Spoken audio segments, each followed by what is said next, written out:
దేవుడి సంగమా, మొదటి ఆదాము మనందరికీ బాగా తెలిసినటువంటి వ్యక్తి. సండే స్కూల్ ప్రాయము నుండి ఆదామును గురించిన విషయాలు మనం నేర్చుకునే ఉండి ఉన్నాము. మొదటి ఆదాము ఒక తోటలో ఓడిపోయాడు. మొదటి ఆదాము ఒక తోటలో ఓటమి చవి చూస్తున్నాడు. ఆ తోట ఏదో మనందరికీ బాగా తెలుసు. రెండవ ఆదామైనటువంటి, కడపటి ఆదామైనటువంటి యేసుక్రీస్తు వారు ఒక తోటలో గెలిచారు. మొదటి ఆదాము ఒక తోటలో ఓడిపోతే రెండవ ఆదాము మరో తోటలో విజయాన్ని చూస్తున్నారు. ఏదోని తోటలో మనం గమనించిన ఎలా ఏదైనా మన ముందు జీవ వృక్షం అనేది కనిపిస్తూ ఉంది, నిత్య జీవ వృక్షము. ఆ నిత్య జీవ వృక్షము ప్రభువైన క్రీస్తుకు సాదృశ్యంగా మనం చెప్పుకోవచ్చు. అదే తోటలో మంచి చెడులు తెలివినిచ్చినటువంటి వృక్షము కూడా ఉంది. మంచి చెడులు తెలివినిచ్చే వృక్షము దేవుని యొక్క న్యాయమైన తీర్పుకు ముంగుర్తు. జీవ వృక్షము యేసుక్రీస్తుకు సాదృశ్యంగా ఉంటే, మంచి చెడులు తెలివినిచ్చినటువంటి వృక్షము ప్రత్యేకంగా ఆయన న్యాయమైనటువంటి దేవదేవుని తీర్పుకు సాదృశ్యం. ఆ తీర్పు ఒక వ్యక్తిని నిత్య జీవానికైనా లేదా నిత్య మరణానికైనా పంపగలదు. దేవుడు పాపిని క్షమించేవాడు, పాపిని ప్రేమించేవాడు, కానీ పాపాన్ని ద్వేషించి శిక్షించేవాడనే సత్యం మనందరికీ బాగా తెలుసు. అందుకే పాపి వేరు, పాపము వేరు. పాపికి పాపమునకు భేదమును చూపినవాడు యేసు అన్న సత్యాన్ని మనం మరువరాదు. ఆయన యొక్క తీర్పు ఒక నరుని నిత్య జీవానికైనా మరో మనుష్యుని నిత్య మరణానికైనా పంపగలదు అన్న సత్యాన్ని మనం ఎన్నడూ మరువకూడదు. అయితే అవిధేయత వలన, ఆజ్ఞను ధిక్కరించడం వలన, తినకూడని ఫలము తినుట వలన నడు మానవుడైన వాడు, తొలి నరుడైన వాడు, ఆది మానవుడైనటువంటి ఆదాము తనకు తానే నిత్య జీవానికి దూరం అయిపోయాడు. కేవలము ఆజ్ఞను ధిక్కరించడం వలన, దేవుని యొక్క ఆజ్ఞను ఉల్లంఘించడం వలన నిత్య జీవాన్ని పొందవలసినటువంటి తొలి మనుషుడు తనకు తానే దూరం అయిపోయిన పరిస్థితి దాపురించింది. ప్రియమైన దేవుని బిడ్డలారా, ఈ జీవ వృక్షం అనేది చాలా అద్భుతమైనటువంటిది. మానవునిలోని పాపము, మానవునిలోని అవిధేయత, నరులో ఉన్నటువంటి అతిక్రమము, మనలో ఉన్నటువంటి పాపేచ్ఛలు అనేవి పరిహారమైతే కానీ, పరిహరింపబడితే కానీ, క్షమించబడితే కానీ నరుని జీవితంలో జీవవృక్ష ఫలాలను తినగలడం. ఆ క్షమించబడలేకపోతే ఈ నిత్య జీవవృక్ష ఫలముని ఎప్పటికీ భుజించలేడు.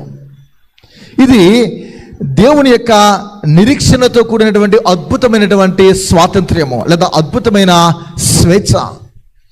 దేవుడు ప్రభువారి ద్వారా, యేసుక్రీస్తు ద్వారా మనందరికీ స్వేచ్ఛను ప్రసాదించాడు. ఎలా ఉండాలో, ఎలా జీవించాలో నిర్ణయము నీది, నాది. మన తీరుతెన్నులపై ఆధారపడుతుంది, మన వైఖరిపై ఆధారపడుతుంది. అది నిత్య జీవవృక్ష ఫలమా లేకపోతే నిత్య మరణమా అనేది, ఆ ఫలాన్ని మనం పొందుకోవాలంటే ఈ భూమిపై మనం జీవించినటువంటి జీవన శైలిని బట్టి, జీవించే తీరుతెన్నులు బట్టి లేదా మన ప్రవర్తనపై ఆధారపడి ఉంటుందని గమనించాలి. అందుకని సిలువపై యేసు ప్రభువారు మన పాపములను, మన అవిధేయతల కొరకైన పాప ప్రాయశ్చిత్తమై తన పరిశుద్ధమైనటువంటి ప్రాణాన్ని బలిదానముగా యేసు ప్రభువారు అర్పించుకున్నారు. బలిదానంగా తన ప్రాణమును యేసుక్రీస్తు పెట్టుట వలన ఈనాటి కాలంలో పాప క్షమాపణ సులభంగా సాధ్యమైంది. అందుకే ఎంత ఘోర పాపులమైనా, ఎంత జిగటగల ఊబిలో మనము కూరుకుపోయినమైనా, మన పరిస్థితి చాలా అధ్వానంగా తయారైనా నేరుగా దేవుని సన్నిధికి వచ్చి, ప్రభువా నేను నీచుడును, దుర్మార్గుడును, నా యొక్క పాపపు స్థితి ఈ రీతిగా ఉన్నదని ఆయన సన్నిధానానికి వచ్చి ఒప్పుకొని శరణ వేడితే ఇట్టే పాప క్షమాపణ యేసుక్రీస్తు వారు మనకు అనుగ్రహించగలరు. మేమందరము పాపులమని అందరము చెప్పుకుంటాం, కానీ నేను పాపిని అని ఒక యేసుక్రీస్తు చెంత మాత్రమే నీవు నేను ఒప్పుకోగలము.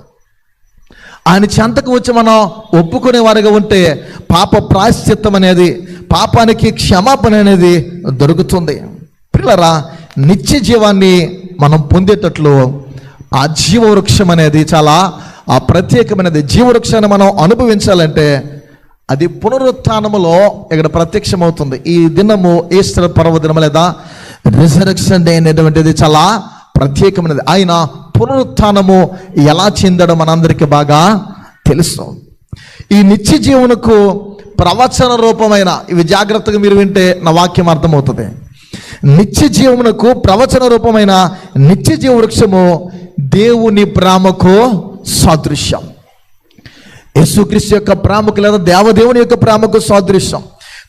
తీర్పునకు, దేవుని యొక్క తీర్పునకు ప్రవచనమైనటువంటి మంచి చెడులు దేవునిచ్చు వృక్షము దేవుని యొక్క పరిశుద్ధతకు సాదృశ్యం. ఒకటి దేవుని ప్రేమకు నిత్య జీవ వృక్షము, రెండవది మంచి చెడులు దేవునిచ్చు వృక్షం అనేది ఆయన యొక్క పరిశుద్ధతకు సాదృశ్యం. పేతురు అద్భుతమైనటువంటి వాక్కులు తెలియజేస్తూ ఉంటాడు. అపోస్తల కార్యంలో మనం గమనించిన యెడల 5వ అధ్యాయము 20వ వచనములో ఈ రీతిగా వ్రాయబడి ఉన్నది. చదవనమ్మా. 5వ అధ్యాయము 30వ వచనం.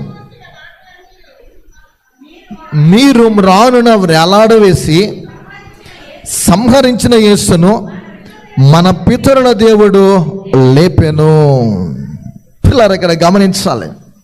మీరు మ్రానున వేలాడవేసి సంహరించిన యేసును మన పితరుల దేవుడు లేపెను అని వ్రాయబడుతూ ఉంటుంది. మానవుని యొక్క తెలివికి ప్రతిరూపము అనగా దేవుని కుమారుని యొక్క సిలువ వేసినటువంటి స్థితి. నరుని తెలివి ఎలాంటిదంటే మ్రాను మీద యేసుక్రీస్తు వారిని వేలాడ తీస్తున్నారు. మ్రాను మీద వేలాడదీయబడిన యేసును దేవుడు లేపననే మాటలు మనకు కనిపిస్తున్నాయి. దేవుని కుమారుని సిలువ వేసినటువంటి తెలివి నరునిది. అయితే జీవాధిపతి అయినటువంటి దేవుని ప్రేమ విమోచన క్రయధనముగా మానవునికి విముక్తిని, విడుదలను ఆయన పరిశుద్ధత ద్వారా ఆయన చెల్లించినారు.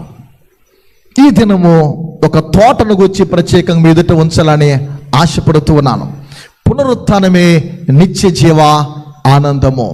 యేసుక్రీస్తు వారు మరణము ధ్వంసము చేసి, మరణాన్ని ఓడించి, ఖాళీ సమాధి చేసి, మృత్యుంజయుడై ఆయన ఉండటం వలన నిత్య జీవ ఆనందం అనేది కనిపిస్తూ ఉంది. అందుకే ప్రకటన గ్రంథము 2:7లో వ్రాయబడుతున్న మాటలు, జయించువానికి దేవుని పరదేశంలో ఉన్న నిత్య జీవవృక్ష ఫలములను భుజింపనిత్తనని సంఘములతో ఆత్మ చెప్పుచున్న మాట. ఎఫెసీ సంఘానికి రాస్తున్నటువంటి ఈ మాటలు మనకు కనిపిస్తున్నాయి. ఎఫెసు అనే సంఘానికి పరిశుద్ధాత్ముడు యోహాను ద్వారా తెలియజేస్తున్నాడు. ఏమంటున్నాడనంటే, జయించువానికి దేవుని పరదేశంలో ఉన్న జీవవృక్ష ఫలములు భుజింపనితును.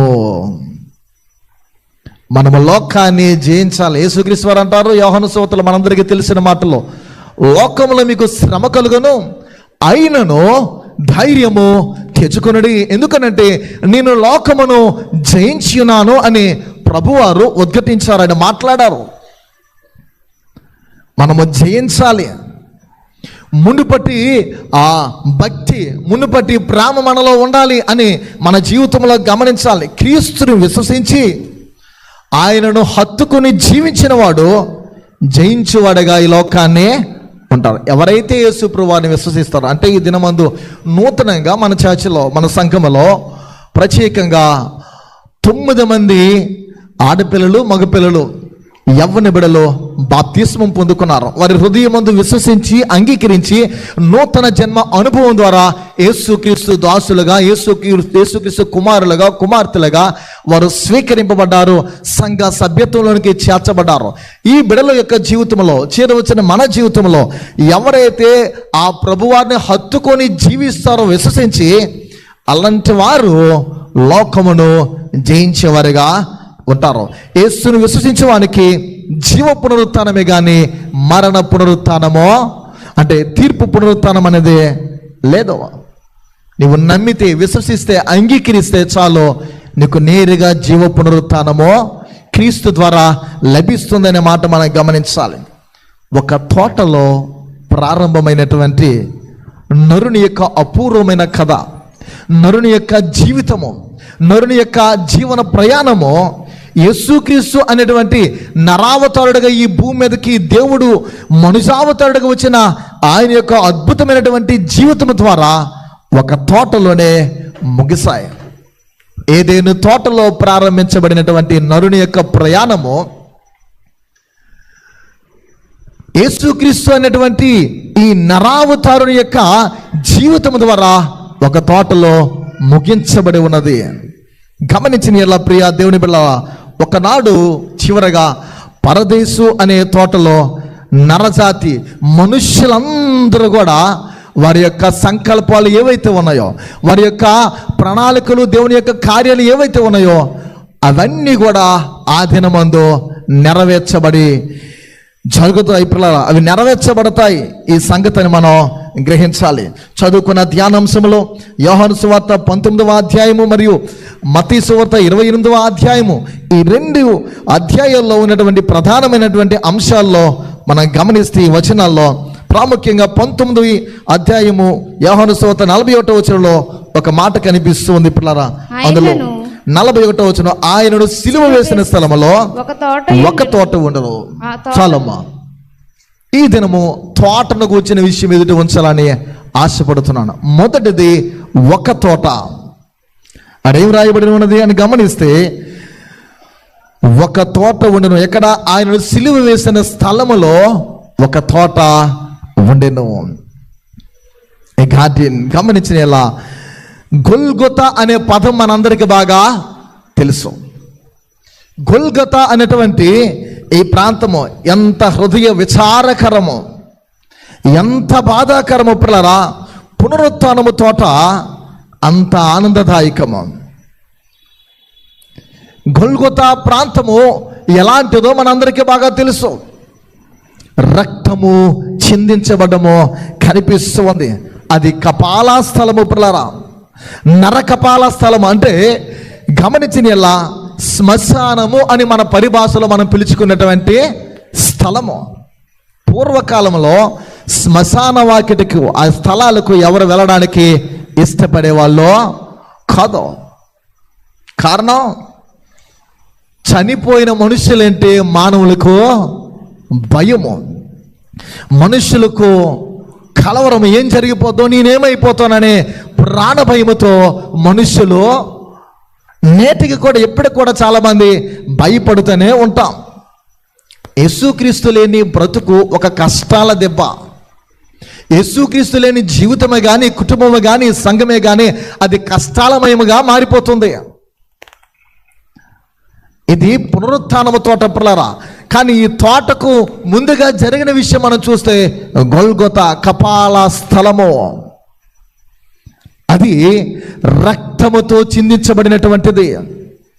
మనుషులు ప్రాణాలు కోల్పోయినటువంటి స్థలము. ఆ రుద్రభూమి రక్తముతో ఆ పదును చేయబడినటువంటి యొక్క స్థలం, ఆ భూమి, ఆ మట్టి ఏదైతే ఉందో దాని మీద యేసుక్రీస్తు చివరగా పరుండు పెట్టబడ్డారు. ఆ తోటలోకి తీసుకెళ్ళి ఆయన పరుండు పెట్టడం జరిగింది పిల్లరా. ఆయన ముండ్ల కిరీటము దాల్చిన భయంకరమైనటువంటి స్థలము అది. మరణం అంటే చావు అనేది నృత్యము చేసినటువంటి తాండవం అనేటువంటి స్థలము. ఎప్పుడు ఆయన మరణానికి అప్పగించేద్దామా అని తహతహలాడుతూ ఉంది మరణం యేసుక్రీస్తు వారిని కూడా. మరణము, చావు అనేది నిన్ను నన్ను మృంగేయడానికి నిత్యము కాచుకొని ఎదురు చూస్తుంది. ఒక మాటలో చెప్పాలంటే, ఎందుకురా బ్రతుకుతున్నావు తల్లి, ఎందుకమ్మా బ్రతుకుతున్నావు, సోదరా సహోదరి ఎందుకు జీవిస్తున్నావంటే ఎవరము ఏదైనా చెప్పాలనంటే ఎంత ఆలోచన ఏమి, మనం ఎంతలా ఆలోచన చేసినా స్పృశత తట్టదు మనకి. ఎందుకు బ్రతుకుతామంటే చావడానికే మనం బ్రతుకుతున్నాం, ఇంకేం అందులో లేదు. కాకపోతే క్రైస్తవుడిగా, క్రైస్తవురాలుగా మనకున్న నిరీక్షణ ఏంటంటే, నేను మరణించినను తిరిగి లేస్తా. నా ప్రభువు పునరుత్థానుడు. ఆయన మరణాన్ని గెలిచిన వాడు కనుక నేను కూడా మరణాన్ని గెలవగలనటువంటి ఒక ధీమా, హామీ మనకి ఉంది, అభయం ఉంది ప్రియా దేవుని బిడ్డలారా. మరణము తాండవమాడినటువంటి స్థలం అది. లోకమే వైధావ్యముగా అంటే ఒక విధముగా మార్చబడినటువంటి శాపగ్రస్తమైనటువంటి స్థలము. అయితే యేసుక్రీస్తు తాకిన స్థలమే కానీ, యేసుక్రీస్తు వారు స్పృశించిన ఆ కుటుంబమే కానీ, మనుషులే కానీ, జీవితాలే కానీ అవి ఎలాంటివన్నా పుణ్యభూమిగా అంటే పరిశుద్ధమైనవిగా రూపుదాల్చుతాయి, పరిశుద్ధమైన వారిగా మారిపోతారు. అందుకే కాలం తాకిది ప్రతిదీ పాతదైపోతుంది. కానీ యేసుక్రీస్తు నిన్ను తాకితే, నన్ను తాకితే, మన బిడ్డలను తాకితే, మన కుటుంబాలను తాకితే, మన ఇంటిలో ఉంటే, మన సంఘమైన ఉంటే పరిశుద్ధత ఇట్టే వస్తుంది. అందుకే లోకానికి మన పిల్లలు అప్పగించుకుండగా క్రీస్తుకు మన బిడ్డలను అప్పగించుకునే వారిగా, క్రీస్తుకు మన బిడ్డలు దాసోహము చేసేవారిగా ఉండేటట్లు మనం చేస్తే పరిశుద్ధత యేసు ప్రభువారు మనకి అనుగ్రహించగలరని మనం నమ్మాలి. వారైనను సిలువ వేసిన స్థలముకు సమీపముగా ఒక తోట ఉండను అని యోహాను చాలా అద్భుతంగా వ్రాస్తున్నాడు.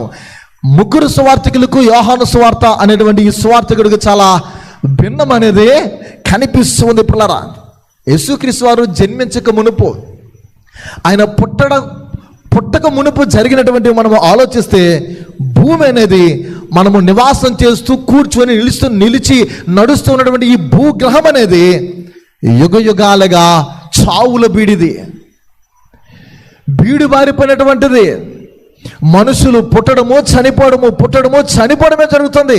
చనిపోయిన వానికి నిరీక్షణ అన్నది లేదు, ఒక అభయం లేదు, ఏ విధమైనటువంటి వారి జీవితంలో అభిలాష అనేది లేదు, అంటే ధీమా లేదు. నేను చనిపోయినా మరలా నాకు ఒక జీవితం ఉంది, నాకు ఒక బ్రతుకుంది అనేటువంటి ఆలోచన లేదు.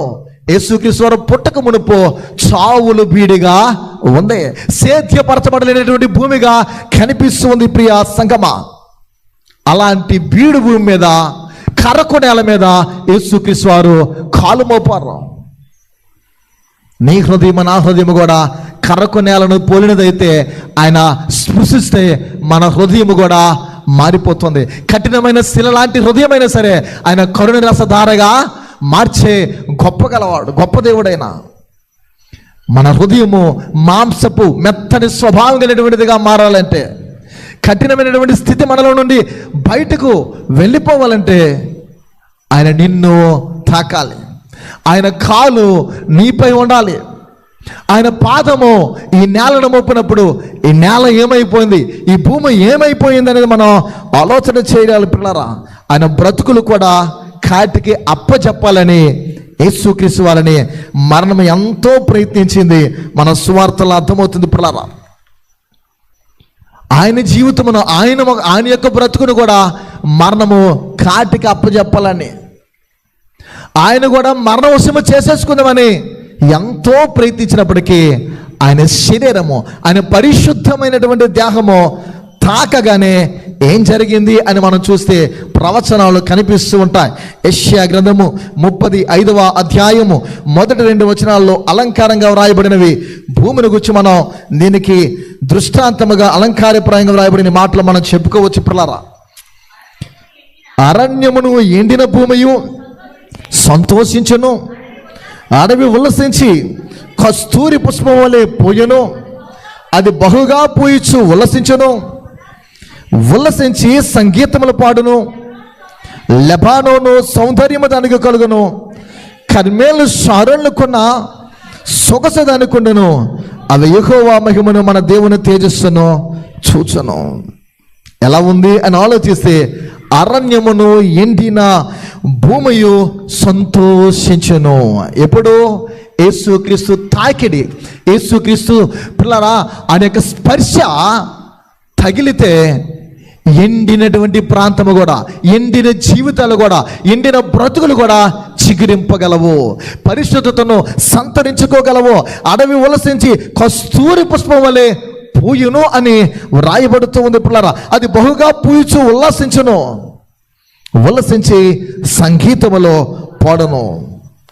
భూమి మరలా సజీవముగా మారింది. భూమి మరలా సజీవత్వాన్ని సంతరించుకుంది. ఎలా ఆ సజీవత్వం అనేది పొందుకుందంటే కేవలము యేసు అనేటువంటి ఆ నామాన్ని బట్టి, ఆయన బ్రతుకును బట్టి, ఆయన జీవన శైలిని బట్టి. ఎందుకనంటే ఆయన కేవలము మనుష్యుడు మాత్రమే కాదు, ఆయన పరిశుద్ధుడు. ఆయన పరిశుద్ధత ఎవరికి కూడా లేదు. ఆయన పరిశుద్ధత మనకి, మన పాపాలు ఒప్పుకుంటే, ఆయనలో కడుగుపడ్డానికి మనం ఇష్టపడితే నేరుగా పరిశుద్ధతను దేవుడు మనకి ఇస్తానని వాగ్దానం చేస్తున్నాడు. ఆ పావనుడు, ఆ పరిశుద్ధుడు ఈ నేలను తాకితే, మనుషులను తాకితే మనుషుల యొక్క స్థితిగతులు మారిపోతున్నాయి, పరిస్థితులు మారిపోతున్నాయి. పిల్లరా, యేసు శిలువ రక్తము ఎడారిని ఒక తోటగా మార్చేసింది. ఎప్పుడైతే గొల్గొతా కొండపై ఆ కలువరి శిలువలను వేలాడుతూ ఉన్నారో, పంచగాయాల నుండి ఇటు చేతులకు, కాళ్ళకు, ప్రక్కలో ఈ ఏవైతే ఈ పంచగాయాలు కనిపిస్తున్నావో, తలపై వేయబడిన ముండ్ల కిరీటము అంటే తలలో ఉన్నటువంటి రక్తమంతా వచ్చేస్తూ ఉంది. చేతులకు వేయబడినటువంటి ఈ శీలం నుండి రక్తము స్రవిస్తుంది. ప్రక్కలో బల్లిపు పోటు ద్వారా లోపల ఉన్నటువంటి రక్తమంతా స్రవిస్తుంది. పాదాలకు మేకులు వేయడం జరిగింది. పిల్లరా, ఈ పంచగాయాల ద్వారా, ఆంధ్రప్రదేశ్ కీర్తనలో అద్భుతమైన పాటలు ఉంటాయి. పంచగాయాల మీద 5 గాయాల ద్వారా ఆ గాయాల నుండి స్రవిస్తున్న ఆ రక్తము ఏమైందంటే ఎడారిని పోలినటువంటి నేలను ఒక తోటగా మార్చేసింది. మనందరికీ తెలుసు పిల్లరా. నిన్నటి దినమందు మొన్న గుడ్ ఫ్రైడే ఆరాధనలో చేసలేనో మనం చెప్తూ ఉంటారు. 7 మాటలు సంపూర్ణమైన తర్వాత ఆ కొద్ది నిమిషాల వ్యవధిలో ఆయన ప్రాణమును అప్పగించిన తర్వాత, ఆత్మను అప్పగించిన తర్వాత జరిగిన కార్యాలు, దేవాలయంలో ఉన్నటువంటి తెర నడిమికి చెనగడం అనేది కనిపిస్తూ ఉంది. అది చిరిగిపోవడం కనిపిస్తూ ఉంది. శిలలో బద్దలవ్వడము, భూ ప్రకంపనలు రావడము, చనిపోయిన వారు లేవడం అనేది, జీవాన్ని పొందుకోవడం అనేది కనిపిస్తుంది. ఎలా? కేవలము పరిశుద్ధుడైన ఆయన రక్తము. రక్తమే ప్రాణము అని మనందరికీ బాగా తెలుసు. రక్తము ద్వారా మనిషికి జీవం అనేది వచ్చింది. ఎన్నో పాటలు వెలువడ్డాయి ఆయన రక్తము ద్వారా. ఆయన రక్తం అనేటువంటి పదాలను తీసుకొని ఎన్నో పాటలు భక్తులు, రచయితలు కట్టి ఉన్నారు. పిల్లరా, కవులు. ఆయన రక్తము ఎప్పుడైతే ఆ నేలను తాకిందో, ఆ రుద్రభూమి, ఆ కపాల స్థలము, ఆ శ్మశాన వాటిక, భయము భయము అని మనుషులు పారిపోతున్న స్థలము ఎలా అయిపోయింది? సమాధుల తోటలు అయిపోయాయి. పూలమాలలతో అందరూ పట్టుకొని నేరుగా సమాధులను దర్శించడానికి వెళ్ళడం కనిపిస్తుంది. ఒకప్పుడు ఎవరైనా చనిపోయారు అని అంటే ఎవరేమనుకోకండి, దినం గుడికి ఎవడెళ్తాడరా, అది అరగదు తింటేనే వాళ్ళు. ఇప్పుడు పరిస్థితులు మారిపోయాయి, విలువలు మారిపోయాయి, మాటలు మారిపోయాయి. కారణం జీసస్ క్రైస్ట్, యేసుక్రీస్తు. పిల్లరా, మనుషుల యొక్క ఆలోచనలు తారుమారు చేయగలిగిన వాడు యేసుక్రీస్తు. మనుషుల యొక్క అభిప్రాయాలు మార్చగలవాడు యేసుక్రీస్తు. పరిస్థితులను మార్చగల సమర్థుడు అని మనం మర్చిపోకూడదు. అన్నట్టుకి ఆయన పరిస్థితులు మారుస్తాడు, కాలాన్ని మారుస్తాడు, ఆయన మన అభిప్రాయాలు మారుస్తాడు, మన ఉద్దేశాలు మారుస్తాడు. ఆయన మార్చజాలనిది ఏది కూడా లేదు, ఆయన నెరవేర్చలేనిది ఏది కూడా లేదు అని మనం గమనించాలి. ఆ తోటలో, ఆ సమాధి తోటలో గమనించిన ఎలా జీవవృక్షం మరలా పిల్లరా అగుపిస్తుంది, మళ్ళీ అగుపిస్తుంది. ఏదేను వనములో ఉన్నటువంటి ఆ జీవవృక్షము సమాధుల తోటలో యేసుక్రీస్తుగా మరలా ప్రత్యక్షమైంది. ఆయన ప్రత్యక్షుడిగా కనిపిస్తూ ఉన్నాడు. అంటే చీకటి వెలుగుగా మారిపోయింది, అంధకారము, గాఢాంధకారము, కటిక చీకటి ప్రకాశమానమైన వెలుగుతో కనిపిస్తుంది. మీరు సువార్తలు చదివితే అర్థమవుతుంది పిల్లరా. ఆ చివరి అధ్యాయంలో కనిపిస్తూ ఉంటాయి 4 సువార్తలు. ప్రకాశమానమైన వెలుగుతో నింపబడింది.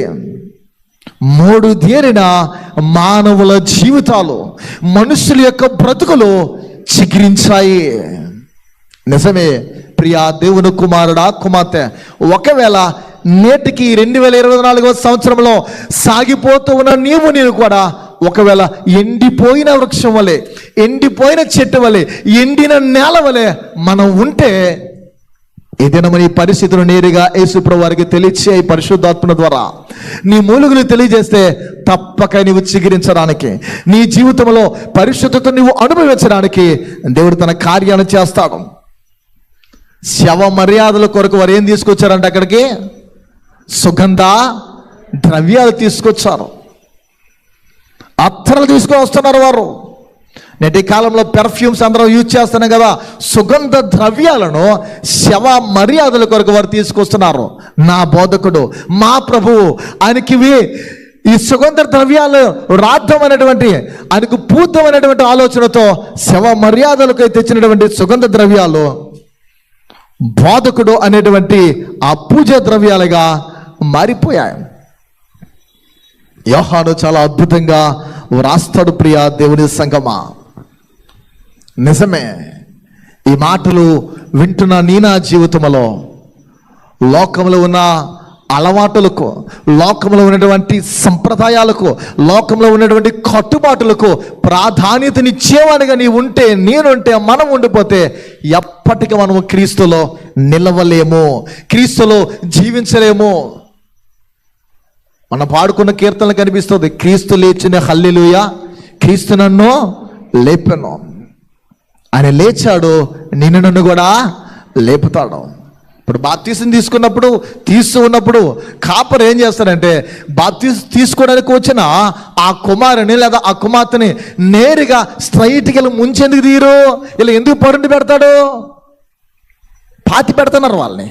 వారి పాత జీవితాన్ని పాతి పెట్టి సమాధి చేసి యేసుక్రీస్తుల వారు నూతనంగా నవజీవనంతో క్రీస్తునందు అప్పుడే జన్మించిన పిల్లలుగా, పసిపిల్లలుగా వారు ఉద్భవించారు అని. అంటే మునుపటి జీవిత విధాలకు నేటి ఈ జన్మంలో వారు జీవించలేనటువంటి బ్రతుకు తీరుతెన్నులకు చాలా వ్యత్యాసము కనిపించాలి. జీవవృక్ష దర్శనముతో మానవ జాతి అంటే మనుష్యులమైనటువంటి మన యొక్క జీవితాల్లో వసంతాన్ని దేవుడు అనుగ్రహించారు. అంటే ఒక్క మాటలో చెప్పాలంటే ప్రాతల భూములు ఇప్పుడు సమాధి తోటలుగా మారిపోయాయి. అమ్మో అని భయమని దూరంగా వెళ్ళిపోయే స్థలాలు ఇప్పుడు ఏమైపోయాయి? సమాధుల తోటలుగా మారిపోయాయి. సమాధుల దగ్గర దర్శించడానికి మీరు ఎందుకు వెళ్తున్నారు? ఇది తప్పు, ఆయన ఇక్కడ లేడు అని చాలా మంది చెప్తూ ఉంటారు. కరెక్టే, ఆయన లేడు. మరి సమాధిలో ఉన్నవారు అక్కడే ఉన్నారా? అక్కడ వారు కూడా లేరు. మరి సమాధులు తిరుగుబడ్డం అంటే ఈ సమాధులు ఎవరైతే పాతి పెట్టిన వారు లెగిస్తారు, అక్కడ లేరు. మృతుల లోకం ఉంటుంది, ఆ మృతుల లోకం వారిని అప్పగిస్తుంది. మరి అక్కడ ఎందుకు వెళ్తున్నాం? వారిని జ్ఞాపకం చేసుకుంటున్నాం. ఎలా? ప్రభువా, నీవు మరణించి తిరిగి లేచావు, మరణము ధ్వంసము చేసి మానవులో ఉన్న మరణ భయాన్ని తీసివేసావు కనుక నీ నామాన్ని బట్టి మా ప్రియులు ఎవరైతే నిద్రించున్నారో వారిని జ్ఞాపకం చేసుకుంటున్నాము. వారు కూడా నీ రాక్షరలో, నీ రాకడలో ఎత్తబడాలి. ఆ ఎత్తబడే వారిని మేము విశ్వాసముతో నిరీక్షణతో ఇక్కడ జీవించి ఆ దినమును మేము చూసే ధన్యత మాకు కలుగు చేయి ప్రభు అని వారిని జ్ఞాపకం చేసుకోవడానికి ప్రభుని బట్టి మనం వెళ్తున్నాం. మొదటిది ఏమన్నా? ఒక తోట. రెండవది గమనించిన ఎలా? ఒక సమాధి. గమనించిన ఎలా పిల్లలు? ఇది మనందరికీ తెలుసు. ఆ తోటలో ఒక క్రొత్త సమాధి అని వ్రాయబడుతుంది. అదే యోహాను సువార్త 19వ అధ్యాయము 41వ వచనంలో బి భాగంలో రాయబడింది. ఆ తోటలో ఎవడను ఎప్పుడును ఉంచబడని క్రొత్త సమాధి ఉండెను. ఒక తోట, ఆ తర్వాత ఎవడను ఎన్నడను ఉంచబడని ఒక క్రొత్త సమాధి ఉండెను. రెండవది ఒక సమాధి. ఆ తోటలో క్రొత్త సమాధి. అందు ముందెన్నడు కూడా ఏ శవాన్ని కూడా పరుండబెట్టలేదు. అది నూతనమైన సమాధి, క్రొత్త సమాధి. అంతేకాదు, దాని కొత్తదనానికి, నూతనత్వానికి కారణం ఏమై ఉంటుందంటే శవం మాయమయ్యింది. అంటే అక్కడ శరీరము, యేసుక్రీస్తు దేహము లేదు. ఆ క్రొత్త సమాధిలో ఆయన పరుండి పెట్టారు. ఆ సమాధి ఎవరిదంటే అరిమతయ్య యోసేపుదని వ్రాయబడింది. కానీ అక్కడ ఉన్న కొత్తదనాన్ని గురించి ఆలోచిస్తే శవం అక్కడ, యేసుక్రీస్తు ఆ శరీరము పరిశుద్ధమైన దేహం అక్కడ కనిపించట్లేదు. అది ఆ కొత్తదనానికి ఏమైనా కారణమా అని అంటే అది కూడా కారణం కాదు. చాలా విషయాలు మనం చెప్పుకోవచ్చు. ఇప్పుడు ఆ శవం లేదా ఆ దేహము జీవాన్ని తొడుక్కొని, నిత్య జీవాన్ని అనేది తొడుక్కొని పిల్లరా మళ్ళీ ఆ తోటలో విహరిస్తుంది. ప్రాణాన్ని అర్పించి తన ప్రాణమును ఆయనే నేరుగా పెట్టి చనిపోయాడు. చనిపోయిన ఆయన్ని పిలాతు పర్మిషన్ తీసుకొని యోసేపు ఏం చేశాడు, ఆ దేహాన్ని దించి ప్రభువారిని తన కొరకు తొలిపించుకున్నటువంటి ఆ రాతి సమాధిలో పరుడు పెట్టి వారు వెళ్ళి వచ్చిన తర్వాత ఆ 3వ దినమందు చూస్తే ఆయన అక్కడ లేరు. ఏమయ్యారైనా నూతన జీవాన్ని తొడుక్కొని, మన వస్త్రాలు మార్చుకున్నట్లు జీవాన్ని ఆయన తొడుక్కొని అక్కడే విహరిస్తూ ఉన్నాడు. మునుపు ఉన్నటువంటి యేసు దేహానికి ఇప్పుడైనా నూతన జీవాన్ని తొడుక్కున్న యేసుక్రీస్తు దేహానికి చాలా తేడా ఉంది. మునుపు మనుషులైన ముట్టుకోవచ్చు, కానీ ఇప్పుడు ఎవరు ముట్టుకోవడానికి అవకాశమో లేదు. అది రక్త మాంసాలతో కూడిన దేహము, ఆయన చనిపోయినది. ఇది రక్త మాంసములతో కూడిన దేహమో కాదు. ఈ సత్యాన్ని మనం గమనించాలి ప్రియా దేవుని బిడ్డలారా. లాజరు సమాధికి ఆ ఘనత ఎప్పుడో దక్కింది. ఏ ఘనత అంటే ప్రియా దేవుని బిడ్డలారా, జీవం తొడుకుని మరలా సంచరించడం. ఏంటి ఆ జీవం అంటే, తన జీవితంలో చనిపోయిన వారిని అనేకులను ప్రభువారు లేపారు, మరలా జీవాన్ని వారు పొందుకున్నారు, మరలా జీవించారు, మరలా పనులు చేసుకున్నారు, మరలా వారి జీవితాల్లో ఆ భూమి మీద అనేకమైన దినాలు గడిపారు.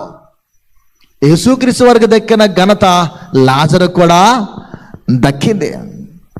ప్రియా దేవుని బిడ్డలారా, ఆ దేహము ధరించింది కేవలము జీవం.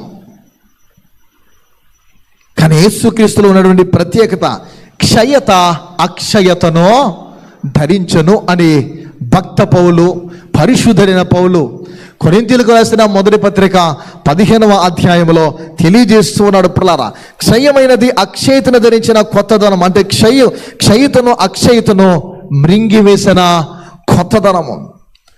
ఆయన జ్ఞాపకాల్లో కూడా అంతరాయమో లేదో. అంటే చనిపోయిన వానికి అన్ని గుర్తుంటాయా? ఆయన జ్ఞాపకాల్లో కూడా అంతరాయమో లేదు. తన భక్తురాలు భౌతికంగా ఆయన ఇంకా సమాధిలో ఉన్నాడని ఆయన కొరకు ఏడుస్తూ పెడబొబ్బులు పెడుతూ వచ్చి నా ప్రభును చూచారా అనే మాటలు మనకి కనిపిస్తూ ఉన్నాయి. ప్రియ దేవుని సంగమా, లేఖనాలు మనం గమనించిన ఎడల అయితే యేసుక్రీస్తు వారు అప్పటికే పునరుత్థానుడై నిత్య జీవముతో ఆయన విహరిస్తూ ఉన్నాడు. మరియా అని ఆయన సంబోధించడము ఆశ్చర్యకరము. ప్రియ దేవుని సంగమా, దేవుని లేఖనాల్లో వ్రాయబడుతూ ఉన్నాయి. అమ్మా నీవెందుకు ఏడ్చుచున్నావు? 20వ అధ్యాయము 15వ వచనం చూద్దాం.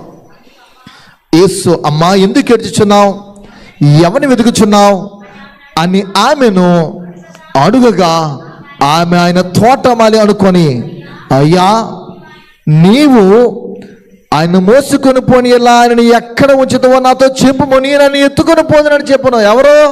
ఓ ఉమెన్, ఓ స్త్రీ అంటుంది. ఆయన ఎక్కడికి వెళ్ళిపోయాడు నాకు తెలియట్లేదు, ఎవరు ఎత్తుకుపోయారు నాకు తెలియట్లేదు. ఒకవేళ నీకు తెలిస్తే నాకు చెప్పు, ఆచూకి ఆయన నేనే మోసుకొని పోతాను. ఆమెకి ఎంత ప్రేమ ఉందో. ఒక స్త్రీ యేసుక్రీస్తు దేహాన్ని పట్టుకొని పోతున్నట్టుంది. ప్రియమైన దేవుని సంగమా గమనించాలి, దేవుని మాటలు కనిపిస్తున్నాయి. 16వ వచనం అంటాడు, యేసు ఆమెను చూచి మరియా అని పిలిచాను. ఆమె ఆయన వైపు తిరిగి ఆయనను హెబ్రీ భాషతో రబ్బూని అని పిలిచాను. ఆ మాటకు బోధకుడని అర్థము.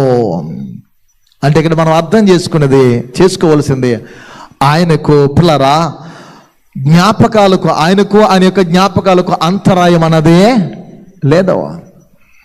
మరియా అని ఇట్టే పిలవగానే బోధకుడా అని ఆమె పిలవడం మనం గమనించగలం. యేసుక్రీస్తు వారు నీవు ఆరాధిస్తున్న దేవుడు ప్రభు నీవెవరవో తెలియని దేవుడైనా కాదు. నిన్ను సృజించిన వాడు, నిన్ను నిర్మించిన వాడు, నిన్ను ఈ భూమి మీదకి పంపించిన వాడు, అసలు నీవెవరో నాకు తెలియదు అనేటువంటి పరిస్థితులు ఉన్నవాడైనా కాదు. దావీదు అందుకే కదా 139వ కీర్తన అంటాడు, నా చర్యలు నీకు తెలుసు, నా నడక నా పడక సమస్తం నీకు తెలుసు. నేను ఆకాశానికి ఎక్కితే అక్కడ నీవు ఉన్నావు, పాతాళానికి వెళ్ళిపోతే అక్కడనే ఉన్నావు, సాగరంలో నీవు వెళ్ళిపోతే సముద్రంలో కూడా నీవు ఉన్నావు. నీవు లేని స్థలము ఏమీ లేదు. ఆయన సర్వాంతర్యామయే. అందుకే కలుగు చేయబడినది ప్రతిది కూడా ఆయన మూలంగానే కలిగింది. ఆయన లేని స్థలము లేదు, ఆయన లేని ఇల్లు లేదు, ఆయన లేని మందిరాలు లేవు. పిల్లరా, ఆయన ప్రతిదీ చూస్తూ ఉండగలవాడని మనం గమనించాలి. అయినా యేసుప్రభువు మరియాని పేరుతో పలకరించినటువంటి ఒక నవీన సంబంధం మనకు కనిపిస్తుంది. పిల్లరా, ఈ సమాధి దగ్గర సువార్త పుట్టింది. ఏం పుట్టింది? ఈ సమాధి దగ్గర సువార్త పుట్టింది. యేసుక్రీస్తు వారి జననము, పుట్టుక కంటే మరణ పునరుత్థానాలకే క్రైస్తవ్యము చాలా ప్రాధాన్యత ఇవ్వాలి. అందుకే పౌలు, మేము సిలువ వేయబడిన క్రీస్తుని ప్రకటిస్తున్నాం. యేసు అని కేవలం చెప్తే బాగున్న సువార్త, ఏసే రక్షకుడు, ఏసే క్రీస్తు, ఏసే అభిషేక్తుడని చెప్పడం వల్లగా సంఘానికి శ్రమలు వచ్చాయి. పౌలు వంటి వారు, అపోస్తలు లాంటి వారు చనిపోయారు, అనేకులు క్రూరంగా హింసించబడ్డారు. కారణం ఈ నజరేయుడని యేసే క్రీస్తు మెస్సయ్య అని ఘంటాపాదంగా వారు చెప్పడం వల్ల సంఘానికి శ్రమలు వచ్చాయి. అనేకులు చనిపోవలసిన పరిస్థితి వచ్చింది. పిల్లరా, ఈ సమాధి దగ్గర ఏం పుట్టింది? సువార్త పుట్టింది. ఎందుకు? నా ప్రభువు మృతుడు కాదు, మృతతుల్యుడు కాదు, చనిపోయి ఆయన లేచాడు, మరణాన్ని గెలిచి ఆయన లేచాడు. రండి నాతో అని ఆ సమాధి దగ్గరికి వెళ్తే అక్కడ ఎవరునో లేరు, ఖాళీ సమాధి. ఆ ఖాళీ సమాధి దగ్గర నుండి యేసుక్రీస్తు జయయాత్ర, విజయయాత్ర ప్రారంభమైంది. ఎన్నో పాటలు, పిల్లలు ఇంతవరకు పాటలు పాడారు కోయిరు వారు. ఆయన జయము గూర్చి, విజయాన్ని గూర్చి, ఆయన మరణాన్ని గెలిచిన వాడు. పిల్లరా, అని జయయాత్ర ఎక్కడి నుంచి ప్రారంభమైంది? యేసు సమాధిని జయించింది మరణము తప్ప పిల్ల తప్పని కాదు. ఇక్కడ మనం గమనించాలి. యేసుక్రీస్తు వారు ఆ మరణాన్ని గెలిచింది, సమాధి గెలిచింది. అసలు మరణము తప్పురా బాబు అని చెప్పడానికే కాదు. మరణము జీవములో ఒక విభాగము. అంటే చావు లేకుండా నిత్యత్వమైన పరలోకం మనకి దక్కదు. చావు లేకుండా దేవుని యొక్క ఉన్నతమైన స్థలాన్ని మనం అనుభవించలేము. ఎందుకంటే నిత్య జీవములో ఇదొక విభాగం లాంటిది. అంటే ఒక మాటలో చెప్పుకోవాలంటే, ప్రతిరోజు మనం ఏం చేస్తాం? నిద్రపోతాం. అవునా? ప్రతిరోజు నిద్రపోతాం. నిద్రపోకుండా ఉండము పిల్లరా. ప్రతి రాత్రి నిద్ర అనేది ఒక రకమైన చావే, ఒక రకమైనటువంటి మరణమే. అందుకని నిద్ర రాకుండా మందు వేసుకునే వాళ్ళు, మెడిసిన్ యూజ్ చేసే వాళ్ళు ఉంటారు. నిద్ర రావాలని మెడిసిన్ యూజ్ చేసే వాళ్ళు ఉన్నారు. నా పరిస్థితిని బట్టి, నాకు ఎదురైనటువంటి అనుభవాలు బట్టి నాకు నిద్ర రావడం లేదు, కలవరం అని నిద్ర పట్టుట కొరకు మెడిసిన్ వాడేవాళ్ళు చాలా మంది లేకపోలేదు. సంగమా, నిద్ర రాకపోవడం ఒక యాతన. ఆ బాధపడలేక నిద్ర మాత్రలు అనేకులు మింగుతూ ఉంటారు. మరణము కూడా అంతే. ఆ పిమ్మట మరలా నిద్రించిన వాడు మరలా తర్వాత మేల్కొంటారు. మేల్కోవడం జరుగుతుంది. క్రీస్తునందు నీవు నేను జీవిస్తే, నిద్రిస్తే మరలా లేపబడదాం. జన్మించిన ప్రతివాడు మరణము అనే ద్వారము గుండానే వెళ్ళిపోవాలి. మరణం అనే ద్వారము గుండానే నేరుగానే చెంతకు మనం వెళ్ళగలము. భౌతిక మరణానికి పాప పుణ్య అనే తేడా ఎప్పటికీ ఎన్నటికీ ఉండవు. భూ సంబంధమైన, శరీర సంబంధమైన మరణము, వీడు పాపి, వీడు పరిశుద్ధుడు, వీరు ధనికులు, వీరు బీదవాళ్ళు అని ఇలాంటి తారతమ్యాలు ఏవి ఉండవు. మంచి చెడునే తేడా లేకుండా ప్రతి ఒక్కరికి ఎదురయ్యేదే భూ సంబంధమైన శరీర సంబంధమైన మరణం. లాజరు చనిపోయాడు, ధనవంతుడు చనిపోయాడు. ఒకడు కడుపీతవాడు, మరొకడు సంపన్నుడు. వీడేమో సన్నపు నార వస్త్రాలు ధరించుకున్నాడు, తినుటకు ఆహారం లేని పరిస్థితుల్లో ఇబ్బంది పడసాగాడు లాజరు. అంటే దీని ద్వారా మనం గ్రహించవలసింది, ఎవరికి తేడా ఏ మరణము లేదో, ఇరువురు చనిపోయారు. అయితే యేసుక్రీస్తు వారు విని వెంటనే మరణాన్ని జయించింది. సమాధిలో జీవమున్నది అని నిరూపించడానికే ఆయన సమాధిని పిల్లరా గెలిచారు, మరణాన్నైనా ఓడించారు. ఆ నిత్య జీవాన్ని తొడుక్కుని, అంటే గమనించిన ఆ నిత్య జీవముతో 40 దినాలు రమారమి 40 దినాలు పిల్లరా ఈ భూమి మీదైనా తనను తాను ప్రదర్శించుకున్నారు. పునరుత్థాన ప్రత్యక్షతలు కనిపిస్తాయి పిల్లరా. 40 దినాలు తనను తానైనా ధృవీకరించుకున్నారు, ప్రత్యక్షపరుచుకున్నారు. అది స్థల కాలాలకు ధర్మాలకు కట్టుబడే జీవం కాదు. ఇదే ఆ సమాధి యొక్క కొత్తదనము. ఆయన విశ్వసించిన వారికి మాత్రమే ప్రత్యక్షమైన మనకు కనిపిస్తుంది లేఖనాల్లో. దానిలో ఉన్న కొత్తదనం ఏంటంటే ఆయన ఆ జీవముతో ఆరోహణమై వెళ్ళిపోయాడు. ఆ జీవము కలిగిన వాడు భూమి మీద కేవలము నిలవలేడు, భూ సంబంధమైన ప్రాణిగా ఉండరు. ఎందుకంటే అవి మహిమ గల దేహాలు. ఒక సమాధి, ఆ సమాధిలో ఉన్న ప్రభు నిత్య జీవముతో మరలా ఆయన పునరుత్థాన ప్రత్యక్షతలో కనపరిచారు.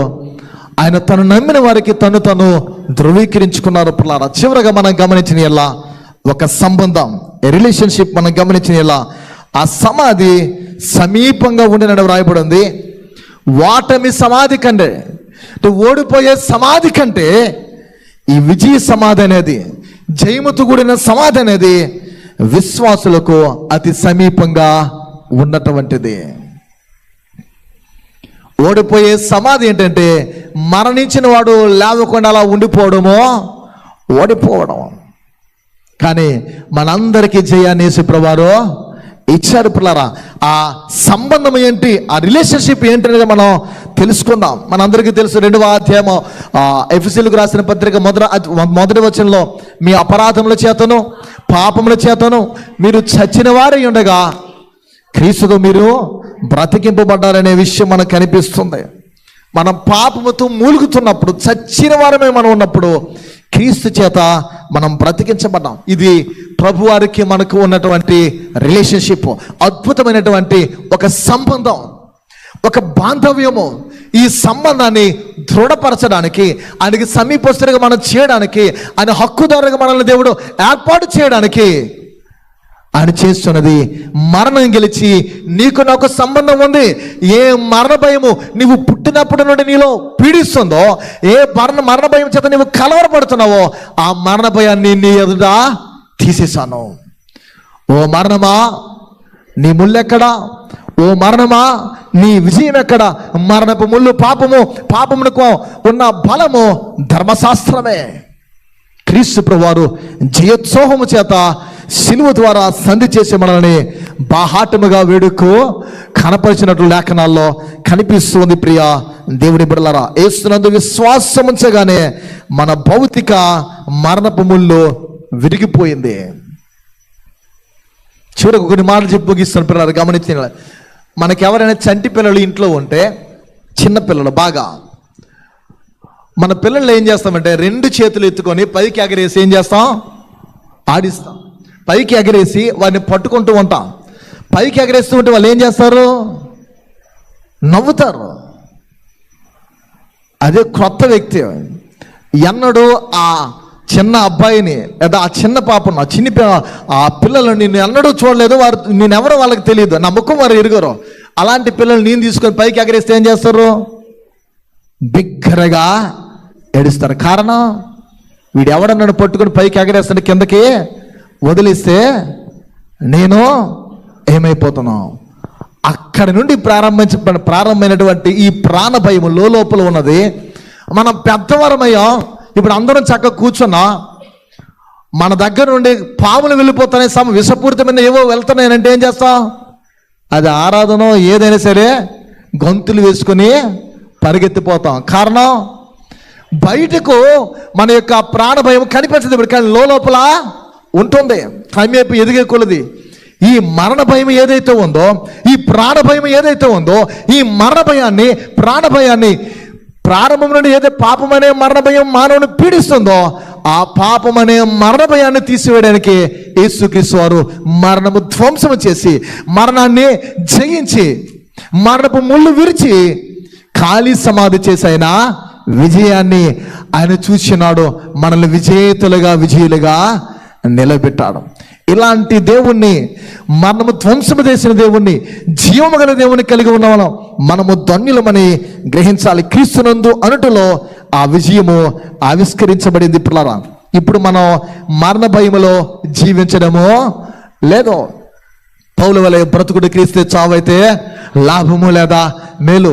భూమి మీద బ్రతికనా నా ప్రభు కొరకు బ్రతుకుతాను, చనిపోయినా ఆయన కొరకు. నేను ఎక్కడైతే యాతన పడ్డానో, ఎక్కడైతే అనేకమైన శ్రమలు చూసాను, ఇంకా భావికాలంలో ఏం జరుగుతుందో తెలియదు, కానీ చనిపోతే నా ప్రభుతో ఉండే ధన్యత అనుగ్రహిస్తాడనే మేలుకరమైన ధన్యత, పునరుత్థాన భద్రతలో జీవిస్తున్నాం. ఇప్పుడు మనందరికీ భద్రత, పునరుత్థాన భద్రత. నేను చనిపోయినా నాకు ఒక హామీ ఉంది, నాకు భద్రత ఉంది, నేను ఆయనతో కూడా ఉంటానని ఒక భద్రత. మరణించాక ఏమవుతుందనే సందేహ భయములో జీవించడం మనం లేదు. ఏం జరిగిపోతుందో, చనిపోతావో, మరణిస్తే ఏమైపోతుందో, నా పరిస్థితి ఏమైపోతుందో, నా బిడ్డల పరిస్థితి ఏమైపోతుందో, నా కుటుంబ పరిస్థితి ఏమైపోతుందో అనే దిగులు, భయము, కలవరం మనలో లేదు. అలాంటి సందేహ భయాలు లేకుండా జీవించే ధన్యత ఒక్క యేసు ద్వారా మాత్రం మనకి లభించబడింది. ప్రభునితో సదాకాలము జీవించడానికి మరణమే, చావే ఏకైక వాహనం అనే నిశ్చయతలు మనం జీవిస్తున్నాం. పౌలవే కొరింథీయులకు రాసిన పత్రిక, మొదటి పత్రిక మీరు ఇంటికి వెళ్ళి 15వ అధ్యాయం అంతా చదివితే అసలు దేవుని వాక్యంలో ఉన్న ఆ పునరుత్థానం ఎలాంటిదో, మహిమ గల దేహం ఎలాంటిదో తెలియజేస్తాడు. అది మనం పఠిస్తే అర్థమవుతుంది. పిల్లలు చదివితే మట్టి శరీరము మహిమ శరీరంగా మారిపోతుంది. మట్టి శరీరము మహిమ శరీరంగా మారిపోతుంది. విత్తనాలు విత్తుతాం పిల్లరా, చదువుతాం, విత్తబడినటువంటి ఆ విత్తనము చచ్చితేనే బహుగా ఫలిస్తుంది. పిల్లరా, నిద్ర, కన్ను మూస్తే నిద్ర, కనురెప్పల సమ్మేళనము పిల్లరా ప్రభు యొక్క ఆగమనము అని రాకడని తెలియజేస్తుంది. కళ్ళు మూస్తే నిద్ర, కళ్ళు తెరిస్తే జీవం అన్నట్లు మనకు కనిపిస్తూ ఉంది. ఈ కనురెప్పల సంచలనం ఏదైతే ఉందో ఆ తేడే ప్రభువుకి, నీకు, నాకు మధ్య ఉన్నటువంటిది. ఆ జీవాన్ని మనము అనుభవించడానికి లోకంలో క్రీస్తుని కలిగి జీవించాలి. అదే మార్పు. భౌతిక వస్త్రానికి స్వస్తి చెప్పి ఆత్మ వస్త్రాన్ని మనం ధరించుకోవాలనే 15వ అధ్యాయంలో తెలియజేస్తూ ఉన్నాడు. కనుక మనలో ఉన్న మరణ భయాన్ని తీసివేసి ఒక సంబంధమైన ఏర్పాటు చేస్తారు. మొదటిది ఏంటది? ఒక తోట. అదే తోట ఒకప్పుడు పిల్లరా భయంకరమైనటువంటి కపాల స్థలముగా, శ్మశాన వాటిగా ఉన్నది సమాధుల తోటగా మారిపోయింది. రెండవది ఏంటి? ఒక సమాధి. ఈ సమాధిలో ఉన్నటువంటి క్రొత్తదనం ఏంటనంటే ఆయన రక్త మాంసములతో కూడిన శరీరాన్ని కలిగలేడు. ఆ దేహము, పరిశుద్ధమైన దేహము మాయమైపోయింది. ఎక్కడికి వెళ్ళిపోయిందంటే అక్కడే ఆయన నిత్య జీవముతో విహరిస్తున్నాడు. అది మహిమగల దేహము. ఆ మహిమగల దేహాన్నే మనకు మూడవదిగా ఒక సంబంధాన్ని, ఒక రిలేషన్షిప్ని దేవుడు మనకి ఏర్పాటు చేశాడు. ఆ సంబంధం ఎవరైతే యేసుతో కలిగి ఉంటారో, పొత్తు పెట్టుకుంటారో, ఆయనలో నిలిచి ఉంటారో వారే నిత్య జీవం అనే భౌతిక ప్రపంచం కాక ఆధ్యాత్మికమైన ప్రపంచం, కంటికి కనబడినటువంటి అగోచరంగా ఉండే ఆ ప్రపంచములో, ఆ అదృశ్య ప్రపంచములో, పరలోకములో జీవించగలుగుతారు. ఆ పరలోకంలో మనం జీవించడానికి, నిత్య జీవవృక్ష ఫలాలు మనము అనుభవించడానికి, ఆయనలో జీవించడానికి దేవదేవుడు పరిశుద్ధాత్మ ద్వారా తన సహాయతను చేకూర్చి నిత్యము మనం ఉండనైనటువంటి ఆ పరదేశ అనే తోటలో మనం జీవించడానికి పరిశుద్ధాత్మని యొక్క సహాయం కొరకు రండి. ప్రార్థన చేద్దాం, తలలో ఉంచుదాం. దేవుడి వాక్కులు దీవించి మన బ్రతుకులు నెరవేర్చి ఆ పునరుత్థాన బలమున శక్తిని మనకి ప్రసాదించును గాక. ఆమేన్. ప్రార్థన చేద్దాం. పిల్లరా, నిజమే ప్రభు, నువ్వు మరణాన్ని గెలిచిన